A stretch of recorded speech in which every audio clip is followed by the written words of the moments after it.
లేక ఉపశక్తి లేని పరిస్థితిలో ఉన్నారు. ఒక్కరిని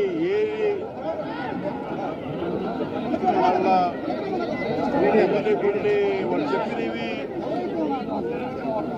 మీడియా ముఖంగా కొన్ని చెప్పడానికి ఇబ్బందిగా ఉంది నాకు. ఎందుకంటే ఉద్దేశం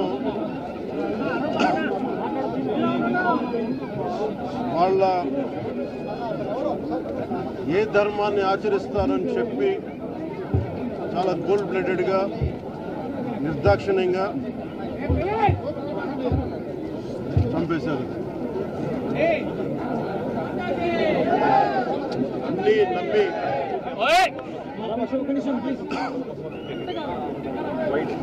కశ్మీర్లో అన్నీ ప్రశాంతత ఉంది కదా కొన్ని సంవత్సరాలుగా,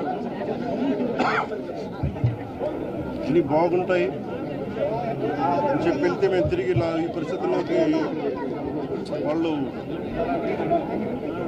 నాకు కూడా బాధ ఇంకా గుండెలోనికి మాట్లాడలేకపోతా ఉన్నాను. ప్రత్యేకించి దీన్ని రేపు కానీ ఎల్లుండి కానీ ప్రత్యేకమైన సమావేశం మంగళగిరిలో ఏర్పాటు చేస్తాం. ఎంత కిరాతకంగా ఎంత దారుణంగా చంపారు వాళ్ళని. ఈ సమయంలో వాళ్ళు అడుగుతూ మేము ఆత్మగౌరవం ఉన్న వాళ్ళు మేము నిజంగా ఇక్కడ ఏదో ఎక్స్గ్రేషియా ప్రకటించడానికి లేదంటే దీనికో రాలేదు. నిజంగా ఉగ్రవాదుల దాడిలో ఇది రిపీటెడ్గా, ఎందుకంటే నేను 86 నుంచి 89 వరకు నేను కాశ్మీర్లో ప్రతి సమ్మర్లో మాకున్న పరిస్థితుల్లో షూటింగ్ వల్ల వెళ్ళేవాడిని, పనిచేసేవాడిని. సో నాకు పరిస్థితులు తెలిసిన మళ్ళీ తిరిగి అలాంటి పరిస్థితులు పునరావృతమైనది చాలా చాలా బాధ కలిగిస్తాం. కొన్ని అంశాలు ప్రత్యేకంగా తెలియజేశారు. వారి అమ్మాయి కానీ వారి అబ్బాయి కానీ వాళ్ళ పడ్డ క్షోభ చాలా చాలా వివరంగా తెలియజేశారు.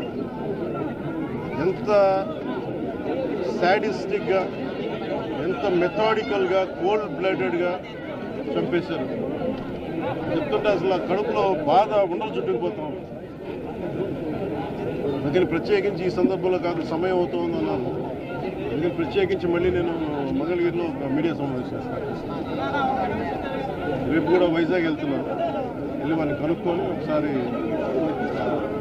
ప్రభుత్వం అన్ని రకాలుగా భరోసా ఉంటుంది అది మీకు తెలిసి చెప్పక్కర్లేదు, ఖచ్చితంగా చేస్తుందని సందేహం లేదు. కానీ ఇది more than ex gratia, more than డబ్బుల కంటే కూడా బాధలో మీకు తగిలిన ఈ వచ్చిన ఇబ్బంది కానీ, ఈ గాయం కానీ, అంటే మనిషి చనిపోయారు కానీ ఈ జ్ఞాపకాలు చిన్నపిల్లల ముందు జరిగింది, కూతురు బిడ్డ ముందు జరిగింది.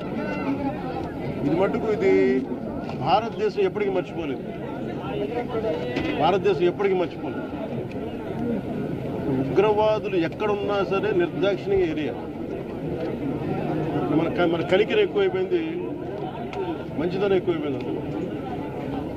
నిర్దాక్షిణ్య ఏరియాలు